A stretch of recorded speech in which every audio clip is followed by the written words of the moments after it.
The reader will bear in mind that the production of surplus value, or the extraction of surplus labour, is the specific end and aim, the sum and substance, of capitalist production, quite apart from any changes in the mode of production which may arise from the subordination of labour to capital.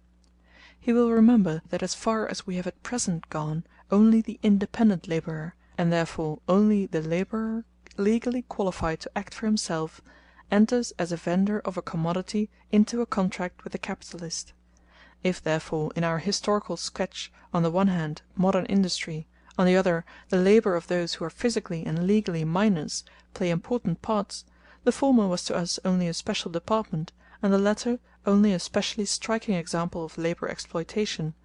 Without, however, anticipating the subsequent development of our inquiry, from the mere connection of the historic facts before us, it follows: First, the passion of capital for an unlimited and reckless extension of the working day is first gratified in the industries earliest revolutionized by water power, steam, and machinery, in those first creations of the modern mode of production: cotton, wool, flax, and silk spinning, and weaving.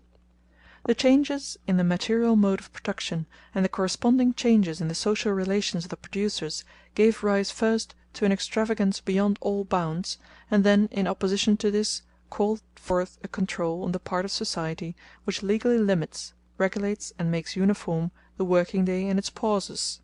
[Footnote: "The conduct of each of these classes, capitalists and workmen, has been the result of the relative situation in which they have been placed."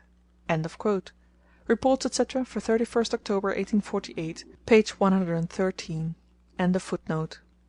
This control appears, therefore, during the first half of the 19th century simply as exceptional legislation.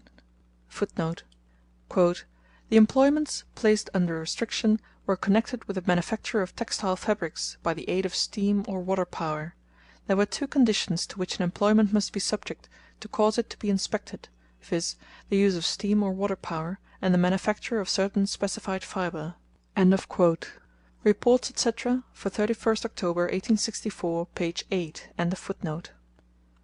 As soon as this primitive dominion of the new mode of production was conquered, it was found that, in the meantime, not only had many other branches of production been made to adopt the same factory system, but that manufacturers with more or less obsolete methods, such as potteries, glass making, etc., that old-fashioned handcrafts, like baking, and finally, even that the so-called domestic industries, such as nail-making, had long since fallen as completely under capitalist exploitation as the factories themselves.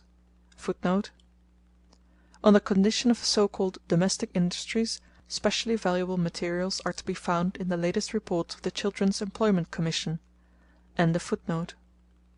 Legislation was, therefore, compelled to gradually get rid of its exceptional character, or, where, as in England, it proceeds after the manner of the Roman casuists, to declare any house in which work was done to be a factory. [Footnote: "The Acts of last session (1864) embrace a diversity of occupations, the customs in which differ greatly, and the use of mechanical power to give motion to machinery is no longer one of the elements necessary, as formerly, to constitute, in a legal phrase, a factory." Reports, etc., for 31st October 1864, page 8.] Second, the history of the regulation of the working day in certain branches of production, and the struggle still going on in others in regard to this regulation, prove conclusively that the isolated labourer, the labourer as so-called free vendor of his labour power, when capitalist production has once attained a certain stage, succumbs without any power of resistance. The creation of a normal working day is, therefore, the product of a protracted civil war, more or less dissembled, between the capitalist class and the working class. As the contest takes place in the arena of modern industry, it first breaks out in the home of that industry, England. [Footnote: Belgium, the paradise of continental liberalism, shows no trace of this movement. Even in the coal and metal mines, labourers of both sexes and all ages are consumed, in perfect so-called freedom, at any period and through any length of time. Of every 1,000 persons employed there, 733 are men, 88 women, 135 boys, and 44 girls under 16. In the blast furnaces, etc., of every 1,000, 668 are men, 149 women, 98 boys, and 85 girls under 16. Add to this the low wages for the enormous exploitation of mature and immature labour power. The average daily pay for a man is 2 shillings 8 pence, for a woman 1 shilling 8 pence, for a boy 1 shilling 2½ pence. As a result, Belgium had in 1863, as compared with 1850, nearly doubled both the amount and the value of its exports of coal, iron, etc. The English factory workers were the champions not only of the English but of the modern working class generally, as their theorists were the first to throw down the gauntlet to the theory of Kapital. Robert Owen, soon after 1810, not only maintained the necessity of a limitation of the working day in theory, but actually introduced a 10-hours day into his factory at New Lanark. This was laughed at as a communistic utopia. So were his combination of children's education with productive labour and the co-operative societies of working men, first called into being by him. Today the first utopia is a factory act, the second figures as an official phrase in all factory acts, the third is already being used as a cloak for reactionary humbug. Hence the philosopher of the factory, Uhre, denounces as an ineffable disgrace the English working class that they inscribed "the slavery of the factory acts" on the banner which they bore against capital, manfully striving for "perfect freedom of labour." [Footnote: Uhre, French translation, Philosophie des Manufactures, Paris, 1836, Vol. 2, pp. 39, 40, 67, 77, etc.] France limps slowly behind England. The February Revolution was necessary to bring into the world the 12 hours law, which is much more deficient than its English original. [Footnote: In the Compte Rendu of the International Statistical Congress at Paris 1855 it is stated, "The French law, which limits the length of daily labour in factories and workshops to 12 hours, does not confine this work to definite fixed hours.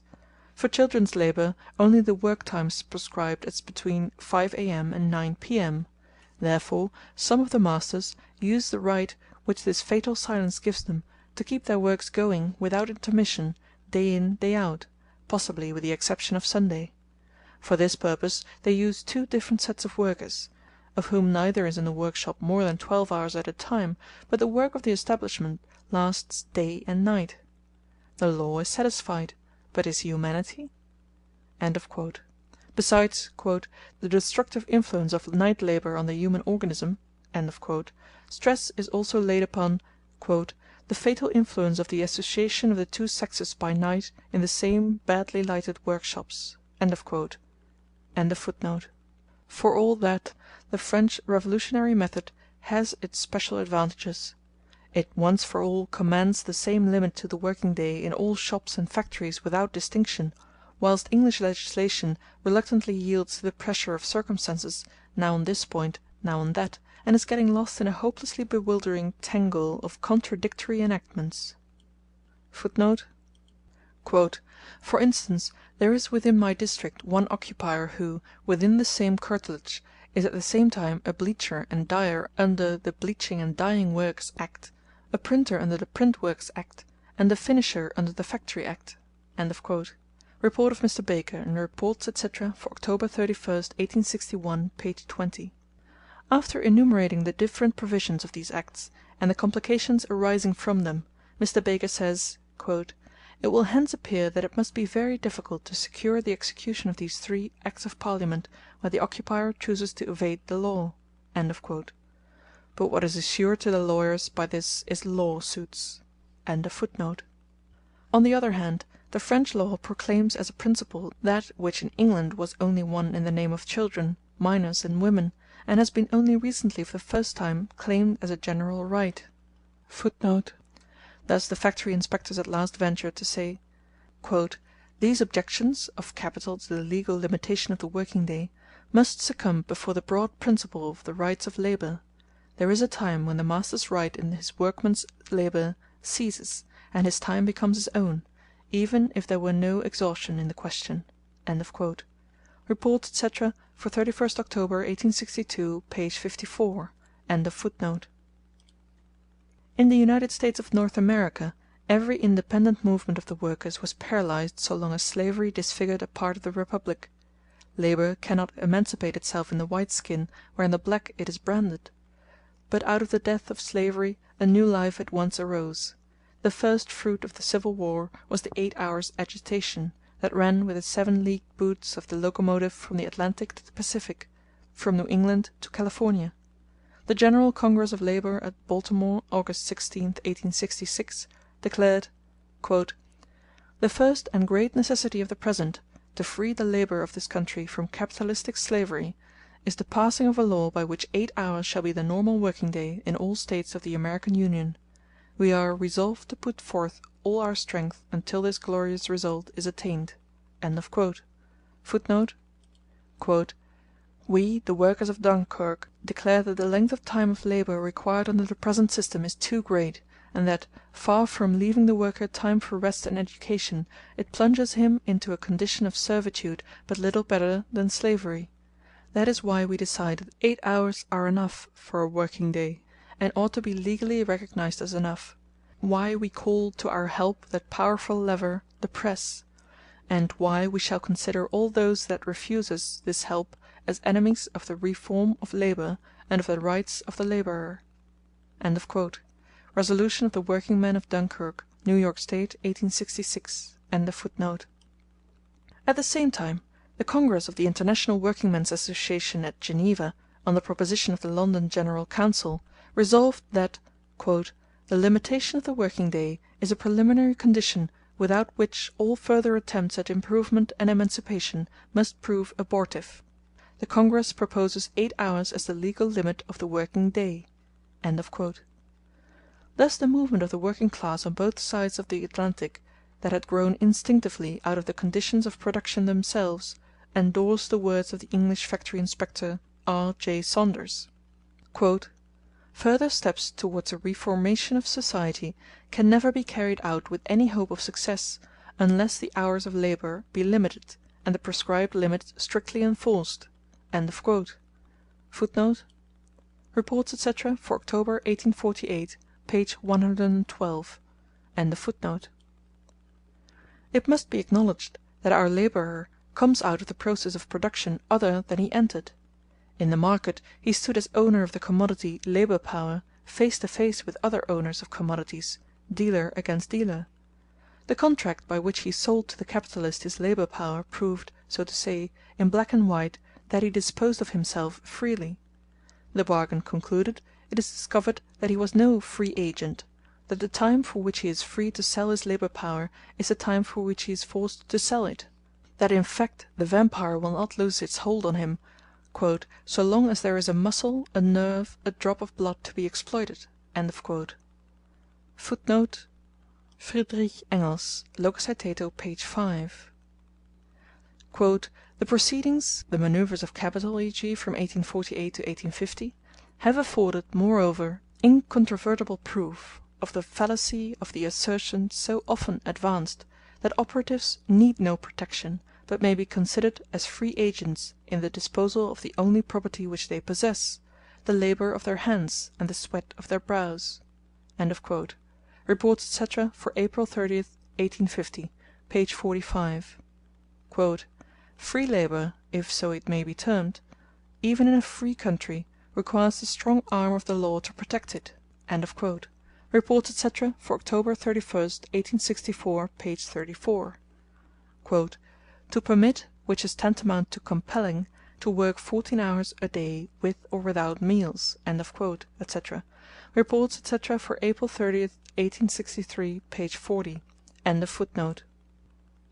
For protection against "the serpent of their agonies," the labourers must put their heads together, and, as a class, compel the passing of a law, an all-powerful social barrier that shall prevent the very workers from selling, by voluntary contract with capital, themselves and their families into slavery and death.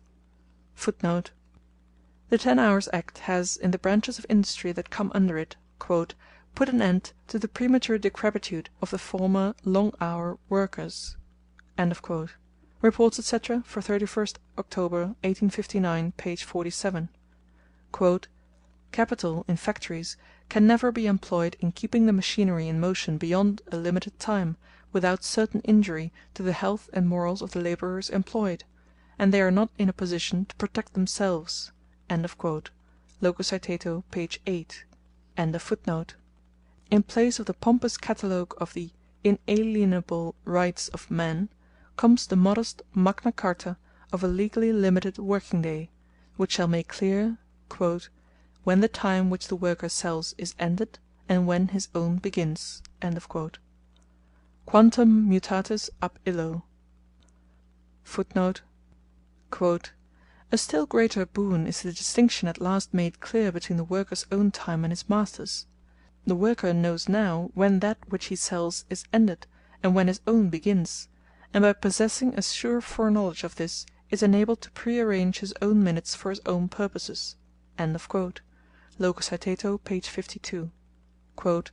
By making them masters of their own time, the factory acts have given them a moral energy which is directing them to the eventual possession of political power.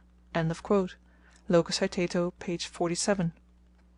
With suppressed irony, and in very well weighed words, the factory inspectors hint that the actual law also frees the capitalist from some of the brutality natural to a man who is a mere embodiment of capital, and that it has given him time for a little culture. "Formerly the master had no time for anything but money; the servant had no time for anything but labour." Locus Aetato, page 48.